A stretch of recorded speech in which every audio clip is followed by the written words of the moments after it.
بسم اللہ الرحمن الرحیم ایاک نعبد و ایاک نستعین۔ میں سب سے پہلے اپنی الائڈ پارٹیز، اپنے اتحادیوں کا دل سے شکریہ ادا کرتا ہوں کہ ابھی بھی اور ہر مشکل وقت میں جس طرح آپ میرے ساتھ کھڑے رہے ہیں، آپ کا بہت بہت شکریہ۔ میں اپنے پارلیمنٹیرینز، اپنی ٹیم کا، میں آپ کا شکریہ ادا اس طرح کرتا ہوں کہ میں نے جو آپ کی کل شام کو جو آپ کے حالات دیکھے تو مجھے یہ احساس ہوا کہ آپ سب کو بڑے دل سے تکلیف تھی کہ جو ہمارا وہ سینٹ کا یہ ادھر حفیظ شیخ کے الیکشن میں جب ہارے ہیں، تو میں جو آپ سب کو دیکھا تو مجھے بڑا اچھا لگا۔ مجھے ایک ٹیم آپ میں نظر آئی، اور انشاءاللہ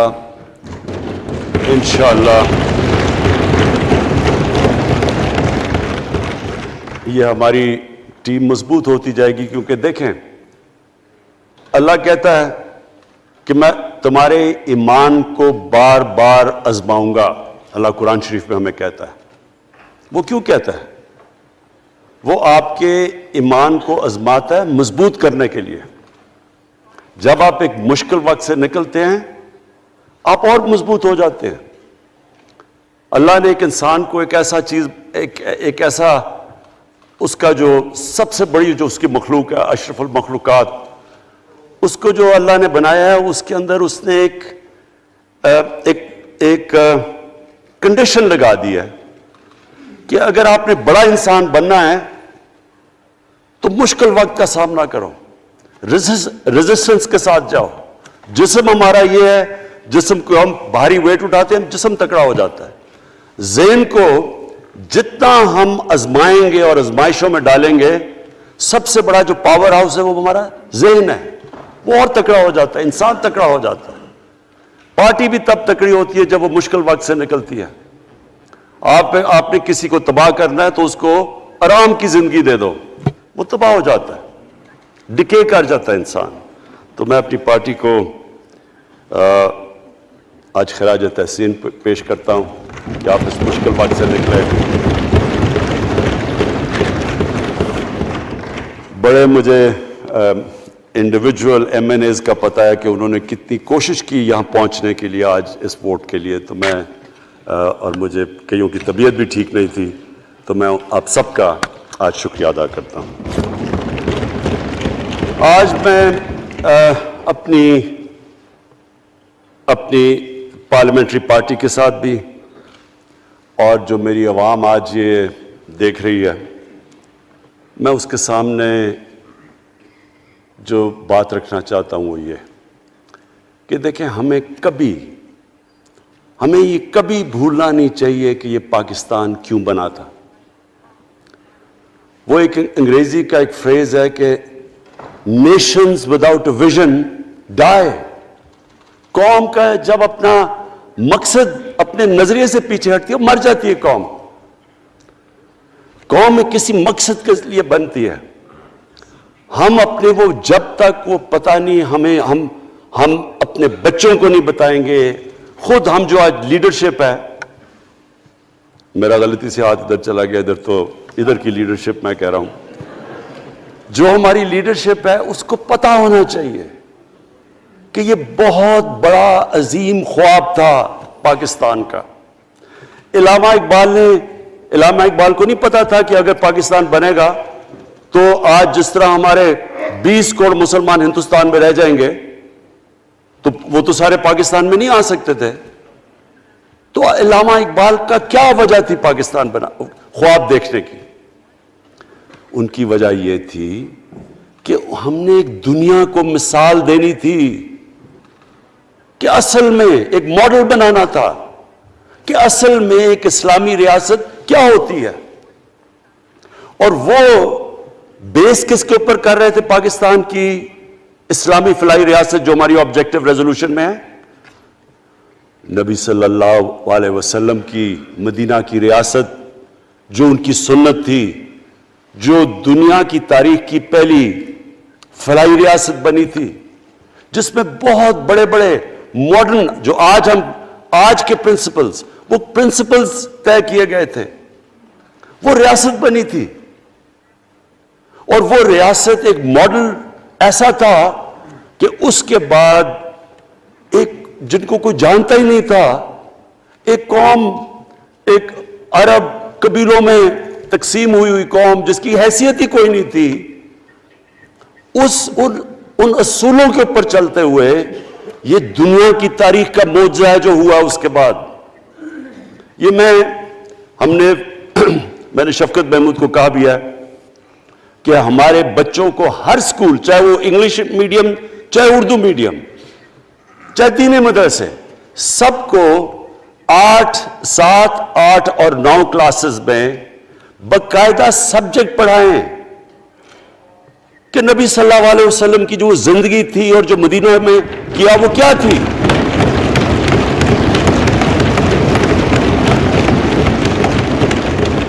تاکہ ان کو پتہ چلے کہ اس ملک کا مقصد کیا تھا. بڑے لوگ جو پاکستان نہیں چاہتے تھے وہ کیا کہتے تھے؟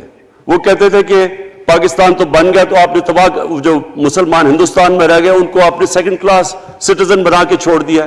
آج بیچارے مسلمانوں سے کیا ہو رہا ہے وہاں؟ تو وہ لوگ کہتے ہیں کہ اگر پاکستان نہ بنتا تو مسلمانوں کی زیادہ طاقت ہونی تھی. ایک ہندوستان میں اس طرح مسلمانوں کا برا حال نہیں ہونا تھا جو آج ہے. یہ ایک آرگیومنٹ دی جاتی ہے. اور اگر ہم پاکستان کو جس مقصد کے لیے بنا تھا اگر ہم ادھر نہیں لے کے جائیں گے تو وہ ٹھیک کہہ رہے ہیں. یہ تو نہیں تھا کہ وہاں ٹاٹا برلا تھے جو اربوں پتی اور یہاں یہ شریف اور زرداری اربوں پتی بن جائیں. اس لیے تو نہیں پاکستان بنا تھا. یہ بڑی ہمیں ری الائن کرنا چاہیے اپنے نظریے کی طرف. ہمیں اپنا رخ چینج کرنا چاہیے واپس کہ یہ بڑا عظیم خواب تھا پاکستان کا. اور وہ جو تاریخ تھی، وہ جو اصول انہوں نے سیٹ اپ کیے، جن لوگوں کی حیثیت ہی نہیں تھی، یہ تاریخ کا حصہ ہے کہ اس کے بعد انہوں نے دیکھتے دیکھتے 15، 20، 30 سالوں کے اندر دنیا کی امامت کی. صرف امامت ہی نہیں کہ وہ تو منگولیوں نے بھی دنیا بڑی جلدی سے فتح کر لی تھی. چنگیز خان نے بھی بڑی جلدی اس کی فوجوں نے فتح کر لی تھی. 100 سال کے بعد وہ ختم ہو گئے تھے. انہوں نے ایک دنیا کی عظیم سیویلائزیشن، جو ٹاپ سائنٹسٹ تھے، سارے دنیا کے ٹاپ سائنسدان، ایک عظیم کلچر. اور سب سے بڑی بات جو آج میں یہ کہنا چاہتا ہوں، انہوں نے اخلاقیات، ایک مورل سٹینڈرڈ سیٹ کی دنیا میں. جب مسلمان گئے انڈونیشیا اور ملیشیا، وہاں تو کوئی مسلمان کی فوج نہیں گئی، وہاں تو کوئی تلواروں سے نہیں فتح کیا.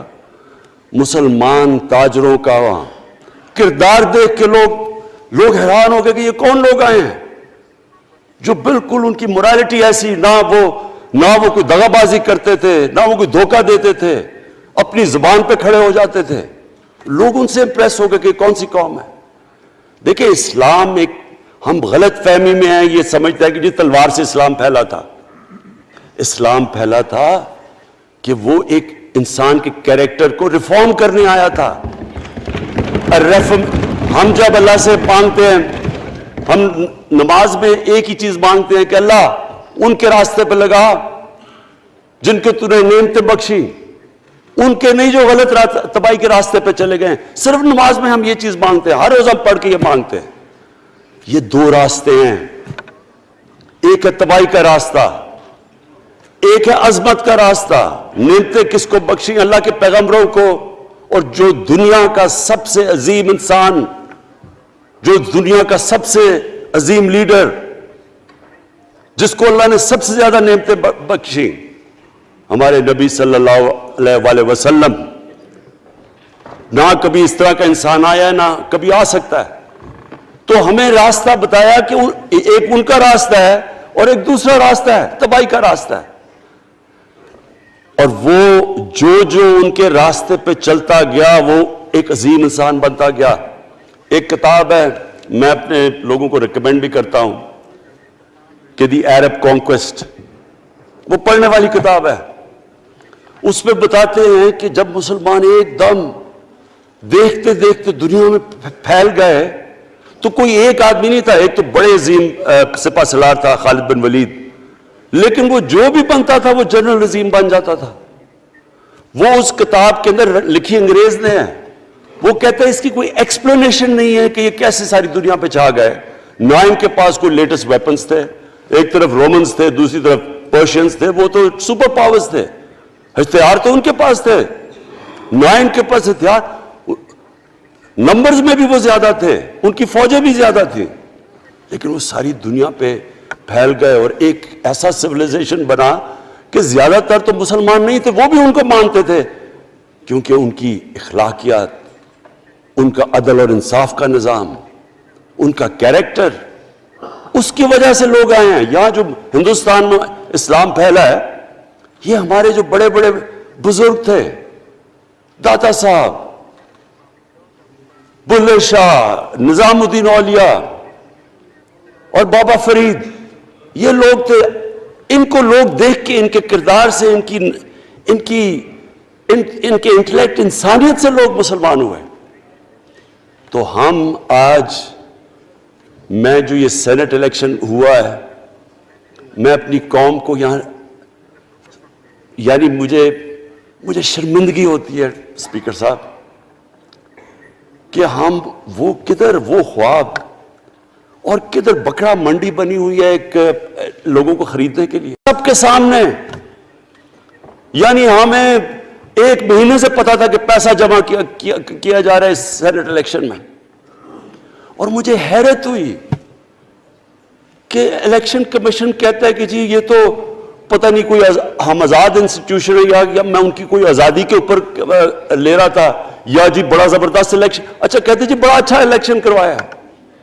یہ مجھے اور اس سے تو مجھے اور صدمہ ہوا ہے کہ اگر یہ الیکشن اچھا آپ نے کروایا ہے تو پتہ نہیں برا الیکشن کیا ہوتا ہے.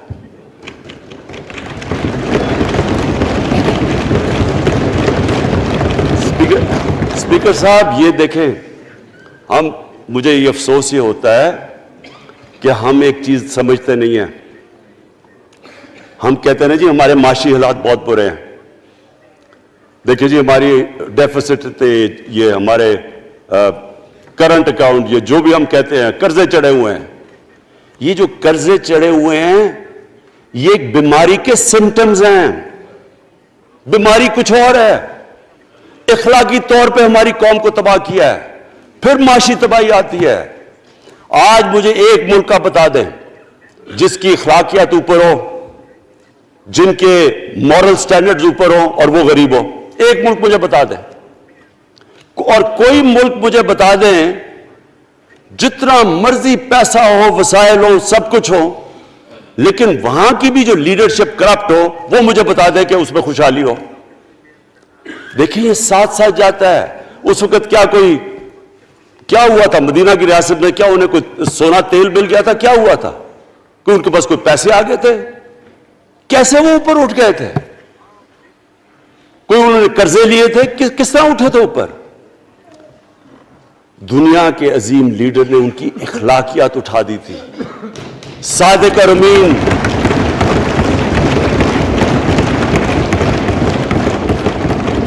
ایک قوم، انہوں نے ہمیں بتایا. ہمیں قرآن میں اللہ حکم کرتا ہے کہ ان کی سنت پہ چلو. اللہ جب ہمیں کہتا ہے ان کی سنت پہ چلو، کیا ہم اللہ کو کوئی فائدہ پہنچا سکتے ہیں؟ ہماری بہتری کے لیے کہتا ہے. قرآن شریف میں سب کچھ ہماری بہتری کے لیے اللہ نے، یہ تمہارے لیے بک آف گائیڈنس ہے ہمیشہ کے لیے، اور یہ ہماری بہتری کے لیے ہے. تو وہ جب ہمیں کہتا ہے کہ نبی صلی اللہ علیہ وسلم کے راستے پہ چلو، وہ ہماری بہتری کے لیے کہتا ہے. اور میں جس نے اس عمر میں ساری دنیا دیکھ لیا ہے، اسپیکر صاحب میں آپ کو بتاؤں مجھے تکلیف ہوتی ہے دیکھ کے. جب میں یہ مغربی ملکوں میں جاتا ہوں، اسکینڈینیویا میں، سوئٹزرلینڈ میں، آپ وہاں کے اخلاقی سٹینڈرڈز دیکھیں، ان کی مورل سٹینڈنگز دیکھیں، شرم آئے گی آپ کو کہ جو ہمارے ملک میں ہو رہا ہے. اور یہ جو سینٹ کا الیکشن ہوا ہے، آپ کو افسوس ہوگا کہ ہم وہ کس کی امت ہیں ہم؟ کس کی امت ہیں؟ کس کے نام پہ پاکستان کا مطلب کیا؟ لا الہ الا اللہ، اس پہ یہ ہمارا ملک بنا تھا۔ اور آج دیکھیں، ایک کرپٹ آدمی، دنیا میں ثابت کیا ہوا کرپٹ آدمی آصف زرداری، دنیا میں اس کے اوپر لکھا ہوا کہ مسٹر 10%، مضمون لکھے ہوئے ہیں، فلمیں بنی ہوئی ہیں اس کے اوپر۔ اور اس ملک میں لوگ کہیں جی ایک زرداری سب پہ بھاری، کیا کہ وہ رشوت دیتا تھا اس لیے سب پہ بھاری ہو گیا؟ کیا یہ ہمارا ملک؟ دوسری طرف دیکھیں، دوسری طرف یہاں بیٹھے ہوئے ہمارا لیڈر نواز شریف، اور نواز شریف ایک ڈاکو، ملک کو 30 سال سے لوٹ کے ملک سے باہر بھاگا ہوا ہے، جھوٹ بول کے باہر بھاگا ہوا ہے۔ سارے ملک کے سامنے ہمیں کیبنٹ میں ہم نے 6 گھنٹے میں بتایا جی اس کو یہ بھی بیماری ہے، اس کو یہ بھی بیماری ہے، اس کو یہ بھی بیماری ہے، وہ شاید وہ جہاز پہ بھی نہ چڑھ سکے، وہ شاید مر جائے گا۔ شیرین کے آنسو آ گئے کیبنٹ میں، اور شیرین کے آنسو آنے آسان کام نہیں ہے اسپیکر صاحب۔ تو ہم نے اس کو وہاں جیسے وہ جہاز پہ چڑھا، جیسے وہاں گیا، وہ ایک دم ہی تبدیل، اور آج وہاں جا کے تقریریں کر رہا ہے، وہاں بیٹھ کے اسکیمیں کر رہا ہے، وہاں بیٹھ کے پلاننگ کر کے جی اسے اتنا پیسہ دو، ادھر ادھر پیسہ کھلاؤ۔ ساری ان کی ایک کوشش ہے، جب سے ہم 2.5 سال سے حکومت آئی ہے، یہ سارے بڑے بڑے ڈاکو اکٹھے ہو کے یہ سمجھ رہے ہیں کہ عمران خان کو کرسی کا اتنا شوق ہے کہ اس کے اوپر اتنا پریشر ڈالو کہ یہ جی ہمیں جس طرح جنرل مشرف نے NRO دیا تھا یہ بھی دے دے گا۔ جنرل مشرف، فوج اس کے نیچے، عدلیہ اس کے کنٹرول میں ساری۔ میں کیونکہ میں ادھر ممبر پارلیمنٹ تھا، اپوزیشن نہ ہونے کے برابر، جو اپوزیشن کے اندر جو مین آدمی تھا فضل الرحمان، وہ اس کے ساتھ ملا ہوا تھا، وہ 2 نمبر ہمیشہ سے تھا، رائٹ۔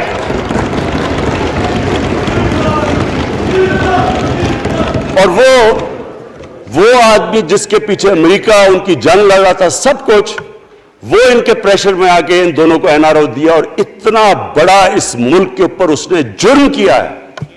ان دونوں نے آ کے NRO لے کے دونوں ہاتھوں سے ملک لوٹا، اس کے بعد دونوں نے اس ملک کے اوپر 4 گنا زیادہ قرضہ چڑھایا ہے اسپیکر صاحب۔ 6,000 ارب سے ہمارا قرضہ جو ٹوٹل لائبلٹیز 30,000 ارب پہ پہنچا دی۔ آج ہمارے اوپر کیا مسئلہ ہے؟ ہمیں یہ قرضوں کی قسطیں دیتے ہوئے بیچارے لوگوں کے اوپر بوجھ ڈالنا پڑتا ہے۔ یہ جو مہنگائی ہے اس کے بعد میں بعد میں بات کرتا ہوں، لیکن میں پہلے یہ بات کمپلیٹ کر لوں کہ دیکھیں اسپیکر صاحب، میں یہ 2.5 سال سے تماشے دیکھ رہا ہوں۔ یہاں پہلے دن پرائم منسٹر بن کے پرائم منسٹر تقریر کرنے جا رہا ہے، کھڑے ہو کے تقریر نہیں کرنے دی۔ کیوں تقریر نہیں کرنے دی؟ کیونکہ ان کو پہلے دن سے ڈر تھا، کہ یہ ہمارے جو کرپشن کے کیسز یہ معاف نہیں کرے گا۔ کرپشن کے کیسز ہم نے نہیں بنائے تھے اسپیکر صاحب، یہ سارے ان کے دور کے کیسز بنے ہوئے ان کے اوپر۔ آپس میں تو ان کا مکمکا تھا، اپنا نیب کا چیئرمین آپس میں مل کے کیسز ان کے بند کر رہا ہے۔ عدلیہ اس وقت کی عدلیہ وہ ان کے ہاتھ میں تھی، ان کو تو مسئلہ ہی کوئی نہیں تھا۔ وہ $60 ملین آصف زرداری کا سوئٹزرلینڈ میں پڑا ہوا ہے، وہ جج کہہ رہا ہے کہ واپس لے کے آؤ۔ وہ یوسف رضا گیلانی جو یہاں سے سینیٹر بنا ہے، وہ پاکستان کا $60 ملین پڑا ہوا ہے سوئٹزرلینڈ میں، وہ جج کہہ رہا ہے کہ واپس لے کے آؤ۔ وہ کہتے نہیں جی میں نہیں خط لکھتا۔ بھئی آپ کے باپ کا پیسہ تھا، پاکستانی قوم کا پیسہ تھا، اس کے اوپر وہ ڈسکوالیفائی ہو جاتا ہے۔ وہ ایسے پھر ہے جس طرح نیلسن منڈیلا کا ڈسکوالیفائی ہو گیا۔ اسپیکر صاحب، میں یہ چیزیں آپ کو اس لیے بتا رہا ہوں، میں تو ان کو 30 سال سے جانتا ہوں۔ دیکھیں، جب تک ہم اس ملک میں اپنی اخلاقیات ٹھیک نہیں کریں گے، مورل سٹینڈرڈز ٹھیک نہیں کریں گے، جب اس طرح کے الیکشن ہوں گے کہ کھل کے پیسہ چل رہا ہے اور ہم کہیں گے نہیں جی وہ پٹواری کیوں پیسے لیتا ہے، تو وہ تھانے دار کیوں پیسے لیتا ہے، وہ سرکاری نوکر، وہ تو بیچارہ جو نچلا طبقہ ہے وہ تو واقعی جس طرح شیخ رشید نے کہا ہے، مہنگائی جو بڑی ہے بیچارے لوگوں کی تنخواہ میں گزارا نہیں ہو رہا۔ ان کو ہم کہہ رہے ہیں کہ آپ بالکل ایماندار بنے، اور یہ جن کا اتنا ان کے پاس پیسہ ہے اسپیکر صاحب، میں آپ کو یقین سے کہتا ہوں ان کو خود نہیں پتا کہ ان کا کتنا پیسہ باہر پڑا ہے۔ اتنا 30 سال سے چوری کر رہے ہیں یہ پیسہ، اور 30 سال سے پیسہ چوری کر کے اب ان کی کوشش یہ ہے کہ عمران خان کے اوپر پریشر ڈالو سارے چور مل کے کہ جی کبھی ہم گورنمنٹ گرا دیں گے، کبھی ہم وہ نکلاتے ہیں وہ۔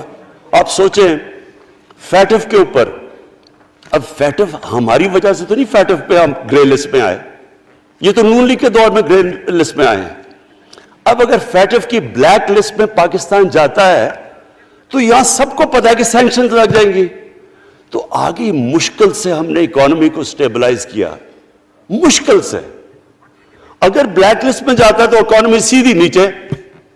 آج جو لوگوں کو مشکل پڑی ہوئی ہے، اور مشکل پڑی ہوئی ہے ہمارے لوگوں کو مہنگائی کی، اس کی وجہ یہ ہے کہ ہمارا روپیہ جو تھا تقریباً 107 روپے کا، آج 160 روپے کا۔ تو جب روپیہ گرتا ہے تو ساری چیزیں باہر سے مہنگی ہو جاتی ہیں، پٹرول، ڈیزل، بجلی۔ اب بجلی کی آدھی بجلی ان سے باقی ڈالر کانٹریکٹس کے اوپر بجلی کے کانٹریکٹ سائن کیے ہوئے ہیں، وہ سب کچھ باہر سے، دالیں مہنگی، جو چیز باہر سے امپورٹ کرتے ہیں، گھی مہنگا، ساری چیزیں مہنگی ہو جاتی ہیں۔ تو یہ سوچ لیں کہ اگر ہمارے اوپر سینکشنز لگ جائیں، اگر ہمارے اوپر فیٹف کی سینکشنز لگ جاتی تو یہ تو آپ تو سوچ ہی نہیں سکتے کہ یہ ملک میں کیا حال ہونا تھا۔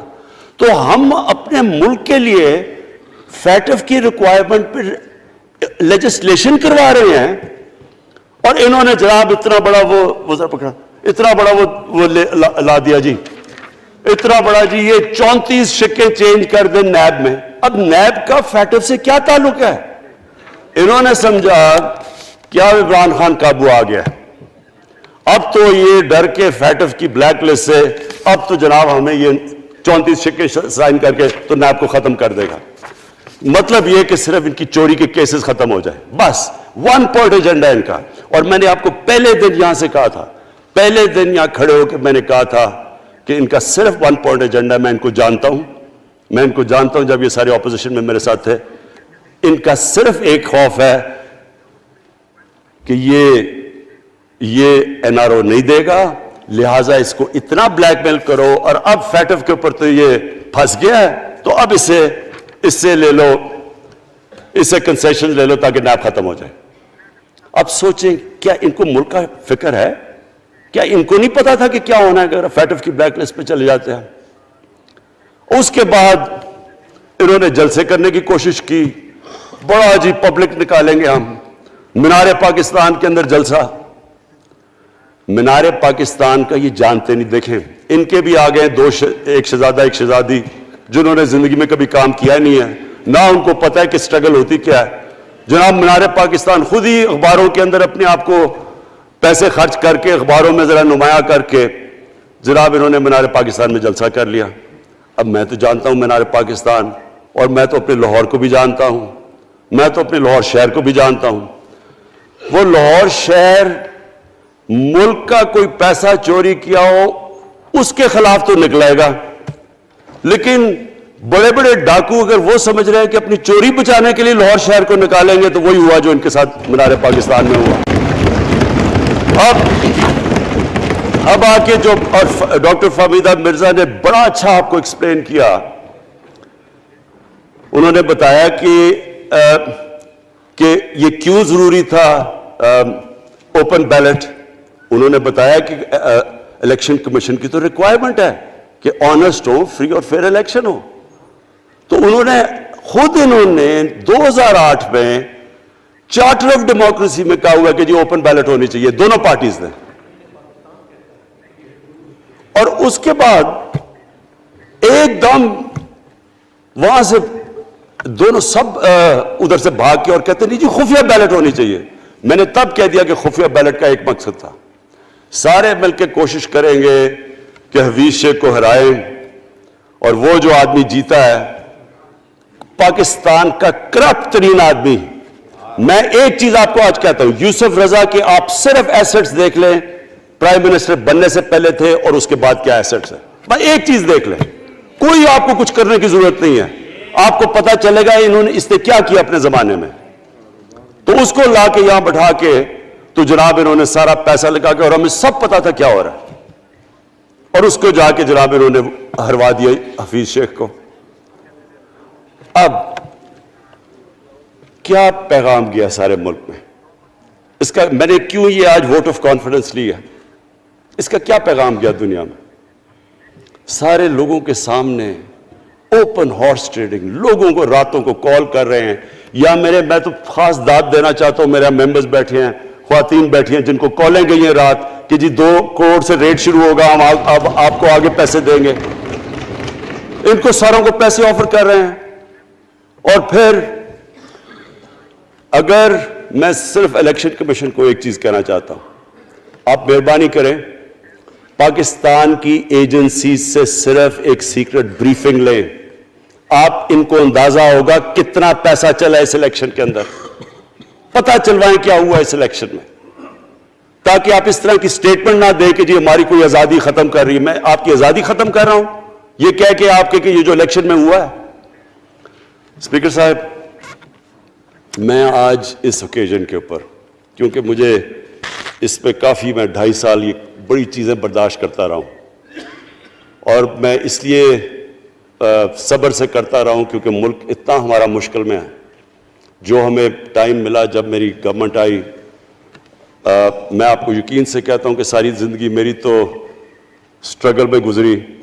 جو بھی آپ انسان کسی چیز میں کمپیٹ کرتا ہے, اگر آپ نے ملک میں اپنے سب سے ٹاپ 11 کھلاڑیوں میں پہنچنا ہے تو ایک بہت سارے ملک میں مقابلہ کر کے آپ وہاں پہنچے, اس میں ایک بڑی سٹرگل ہوتی ہے, اونچ نیچ ہوتی ہے بڑی.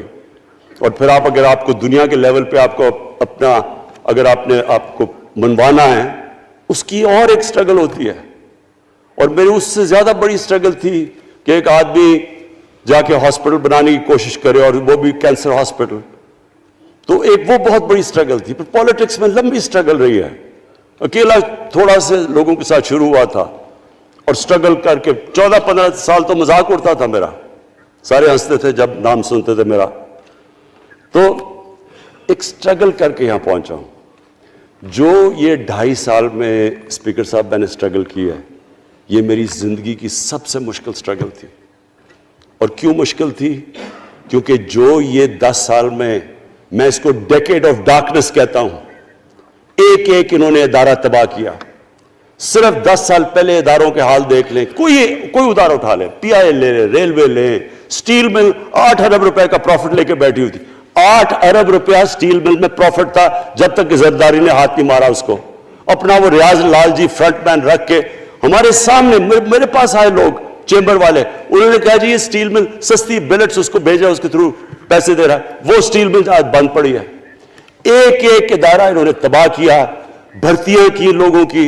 وہ ادارے اتنے بڑے بڑے ہو گئے ہیں کہ وہاں پینشنز ہی اتنی آ گئی ہے کہ کچھ بچتا نہیں ہے سیلریز اور پینشن کے بعد کے ادارے کو ٹھیک کر سکے.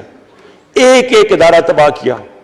ملک کا سب سے بڑا جو کرنٹ اکاؤنٹ ڈیفیسٹ, جس کے اوپر سارا پریشر پڑتا ہے, اگر آپ کا کرنٹ اکاؤنٹ یعنی کہ ڈالر زیادہ ملک سے باہر جا رہے ہیں اور کم اندر آ رہے ہیں, تو پریشر روپے پہ پڑتا ہے, وہ گر جاتا ہے.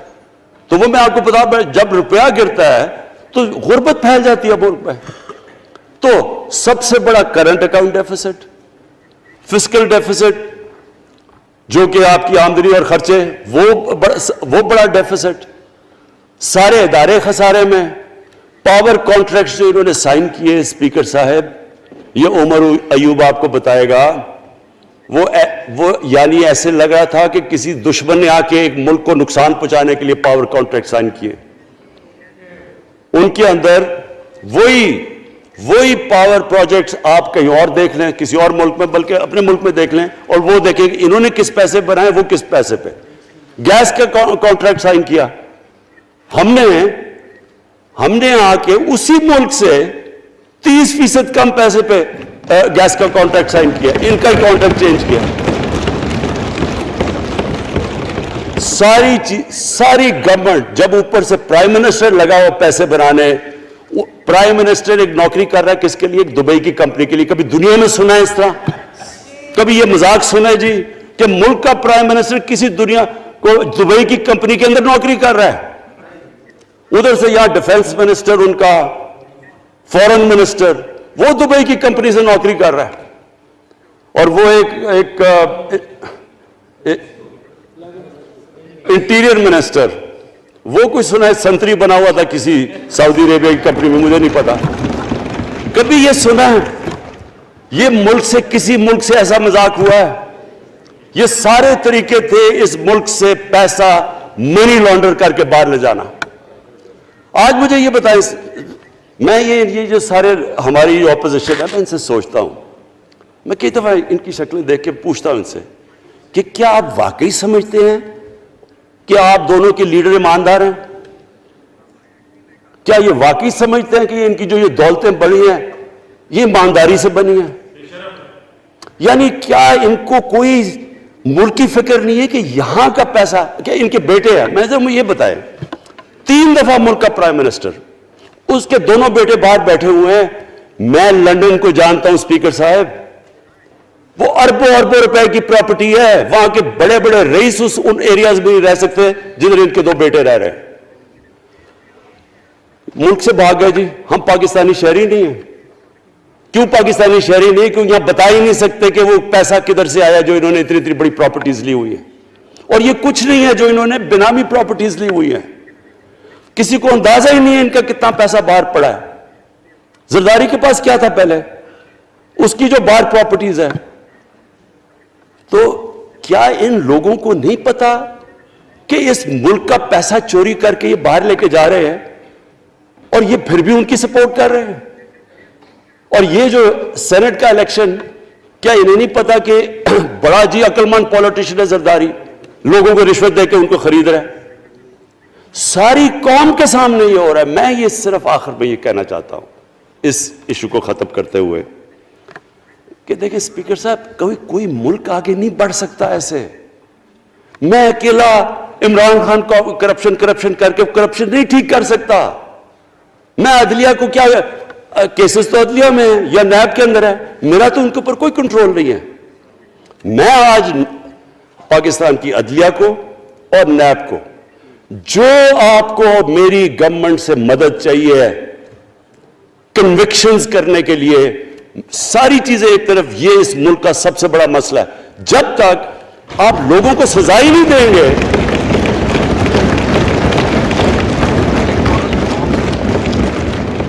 جب تک لوگوں کو سزا ہی نہیں ملیں گی.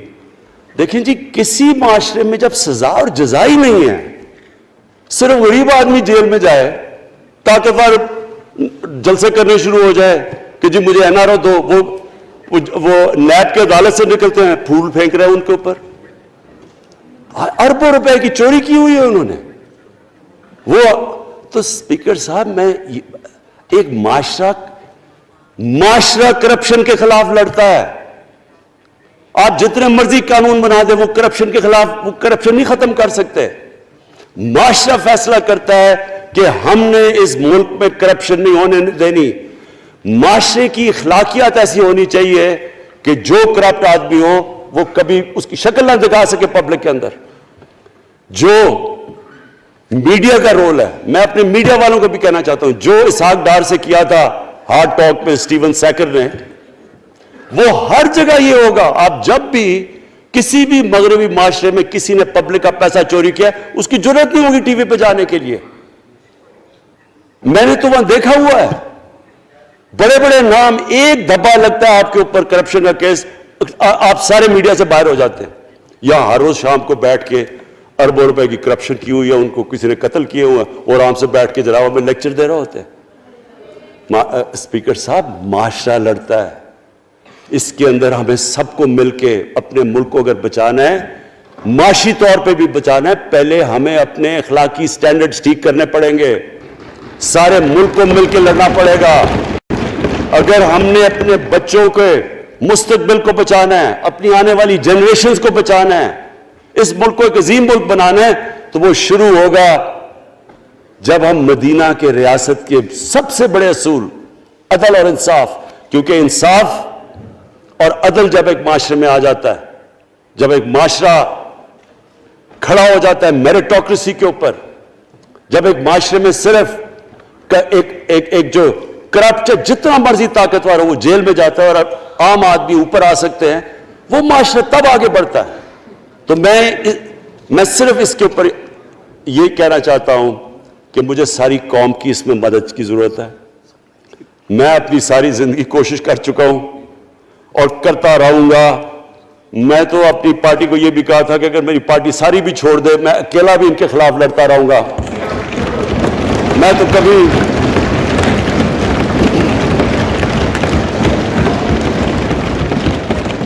اسپیکر صاحب آخری گیند تک لڑنے والا کیپٹن تھا. آخری گیند تک لڑوں گا, وہ تو کبھی میں ہار مانوں گا نہیں. لیکن یہ وقت آ گیا ہے کہ ملک کو اپنے آپ کو بچانا ہے. آنے والی جنریشنز کو ہم نے بچانا ہے. ہم تب تک نہیں کر سکتے انفارچونیٹلی جب تک ہم سب مل کے فیصلہ کریں کہ یہ جو اوپر بیٹھے ہوئے ہیں جنہوں نے 30 سال سے ملک کو چوری کر رہے ہیں, ان کو ہم بجائے وہ صحافی جا کے کہہ رہے ہیں جی ہائی کورٹ کے اندر کی جی اس کو تقریر کرنی دینی ہے. وہ نیلسن منڈیلا جو باہر بیٹھا وہ تقریر کرنا چاہیے جی.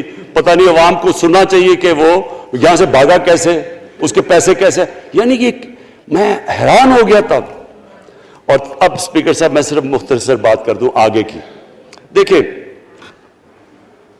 پاکستان ایک مشکل وقت سے نکل کے اب ہم ایک سٹیبل اور آگے بڑھنے کے سٹیج پہ آ گئے. ہماری اللہ کا شکر ہے. جو سب سے مشکل چیز ہوتی ہے کرنٹ اکاؤنٹ, بڑی دیر 17 سال کے بعد 5 مہینے پاکستان کا جو کرنٹ اکاؤنٹ ہے وہ سرپلس پہ چلا گیا. یعنی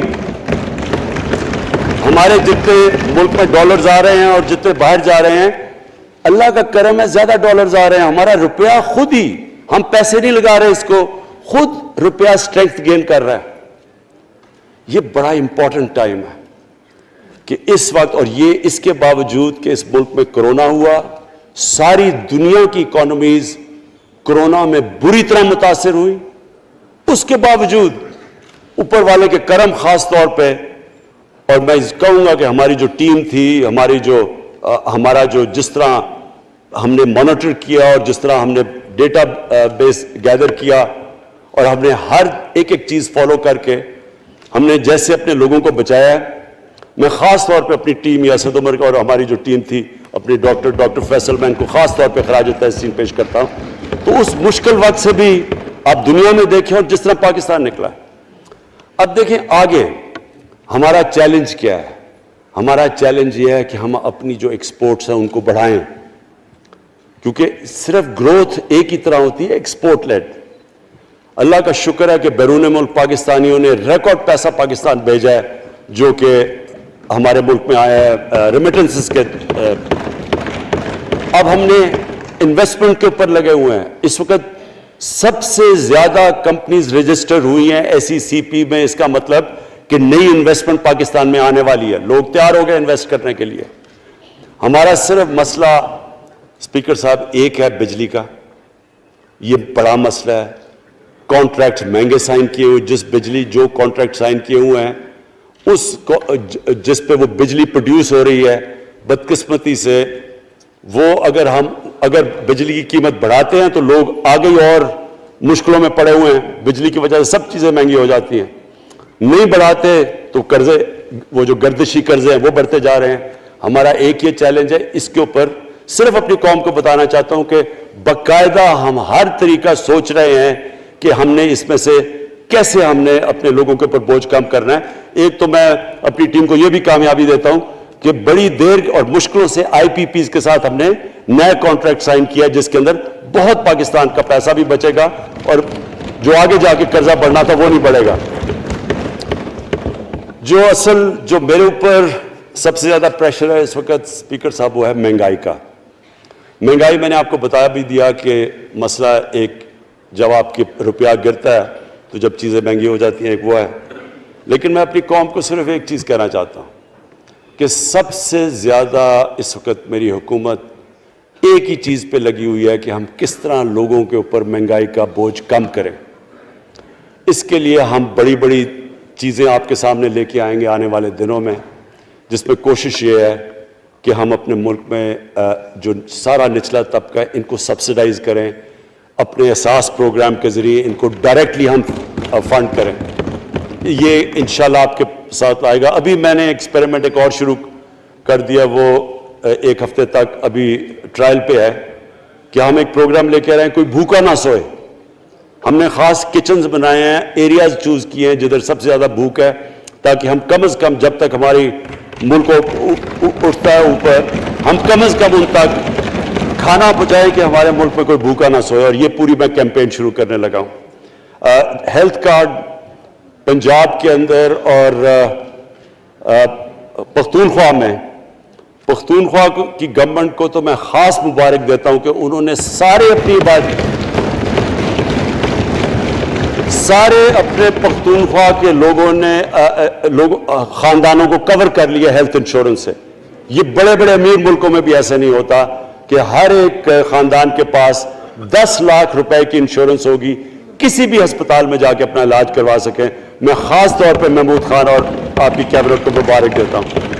پنجاب کیونکہ بہت بڑا ہے, انہوں نے بھی فیصلہ کر لیا ہے. عثمان بزدار آپ کی اور آپ کی ٹیم کو میں خاص مبارک دیتا ہوں کہ اس سال کے اینڈ تک وہ سارے پنجاب کے اندر ہیلتھ کارڈ پہنچا دیں. یہ ایک عام آدمی کے لیے سب سے بڑی, کم از کم جیسے جیسے ہم اپنے ملک کو اٹھا رہے ہیں تو کم از کم ہم لوگوں کی بنیادی ضروریات پوری کریں. اور جو کسان ہیں جی, کسانوں کے لیے ایک بڑا زبردست پروگرام لے کے آ رہے ہیں. اس کے اوپر بھی ہمیں بڑا برین سٹارمنگ کی ہے کہ کیسے ہم کسان کی مدد کر سکتے ہیں.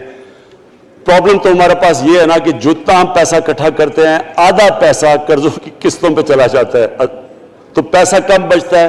لیکن ہم نے فیصلہ کیا کسانوں کے اوپر ہم خاص زور دینے لگے ہیں, تاکہ وہ بعد میں بات کروں گا. تو 2 چیزیں اور جی. دیکھیں, میں قوم سمجھتی ہے نا کہ اب ہم کیسے یہ جو قرضے ہمارے اوپر چڑھے ہوئے ہیں ان سے کیسے نکلنا ہے. اس سے صرف ایک ہی طریقہ نکلنے کا کہ ہم اپنے ملک میں دولت کے اندر اضافہ کریں, ویلتھ کریشن کریں. اس کے لیے ہم کیا کرنے جا رہے ہیں؟ اس کے لیے ہم نے میگا پروجیکٹس بنائے ہوئے ہیں. ایک ہے راوی سٹی لاہور, دوسرا اس وقت ایک والٹن کے اوپر ایک ہم بزنس سینٹر بنانے لگے ہیں لاہور کا, وہ بہت میگا پروجیکٹ ہے. اور پھر تیسرا جو ہے ایک جزیرہ بنڈل آئلینڈ کراچی سے تھوڑے 1-2 کلومیٹر کے فاصلے پہ. ان سے یہ کیوں کرنے جا رہے ہیں؟ میں صرف لوگ سمجھیں کہ کیوں. ایک تو یہ ہمارے شہر پھیلتے جا رہے ہیں, جتنا شہر پھیلتا جائے گا نہ آپ ان کو سیوریج دے سکتے ہیں, نہ پانی دے سکتے ہیں, نہ صفائی کر سکتے ہیں.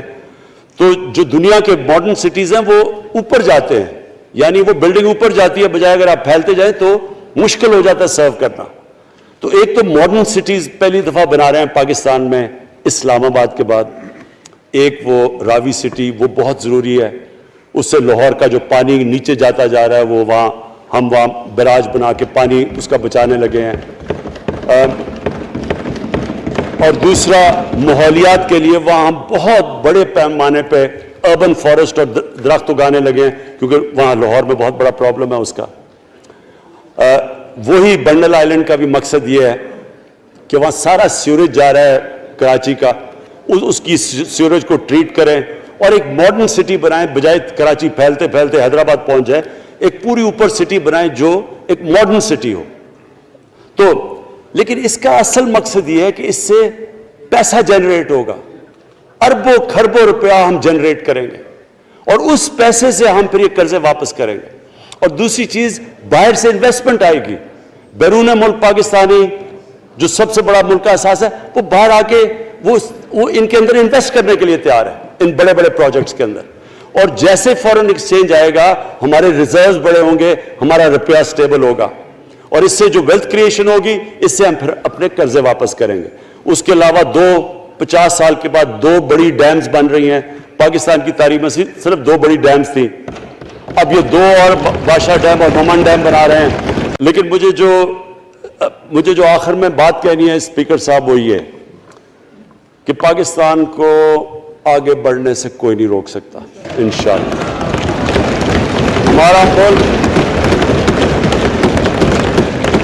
ہمارے ملک میں کیونکہ میں شاید ہی لوگ اتنا اپنے ملک کو انہوں نے اس طرح دیکھا جیسے میں نے سارا ملک پھرا ہوا ہوں.